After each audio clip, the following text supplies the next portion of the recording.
Je suis Lynn Landau, je suis journaliste et je suis l'autrice de Vous les Asiates, enquête sur le racisme anti-asiatique aux éditions de Noël. Ce livre, il s'adresse à tout le monde, mais effectivement, j'ai un public prioritaire qui sont les Asiatiques de France, parce que les Asiatiques de France ont eu assez peu de représentation et je pense que ça leur fait du bien de lire un livre à ce sujet. Et les personnes blanches, elles ont peut-être quelques conseils à écouter pour devenir de meilleurs alliés et pour mieux nous aider à lutter contre les discriminations. Il y a une différence générationnelle, il y a une différence d'âge et puis il y a aussi une différence de culture. La première génération, elle a évidemment gardé la culture du pays, tandis que la deuxième génération va avoir une culture plus hybride qui va être formée par celle du pays d'origine et celle de la culture française.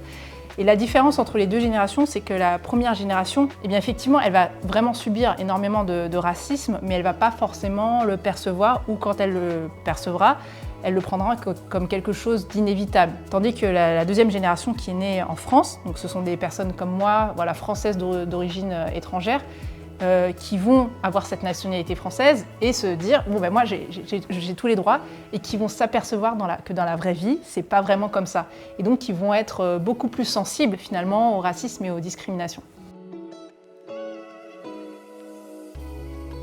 L'enquête, elle aurait pu sortir il y a 5 ans, mais je pense qu'elle n'aurait pas eu le même raisonnement. C'est-à-dire que c'est vraiment à partir de la pandémie du Covid en France qu'on a vu qu'il y avait des personnes d'origine est et sud-est asiatique qui pouvaient être insultées et tabassées dans la rue. Donc c'est là qu'il y a eu une prise de conscience collective. Je pense que j'aurais sorti ce livre avant la pandémie, il n'aurait pas eu le même raisonnement, où les gens s'y intéresseraient un petit peu moins qu'aujourd'hui. Et donc aujourd'hui, comme c'est quantifié, comme c'est tangible, et qu'il y a quand même une réception auprès de l'opinion publique, c'est-à-dire qu'avant, on pouvait penser que le racisme anti-asiatique, ça n'existait pas, mais maintenant on sait que ça existe et on en parle aujourd'hui.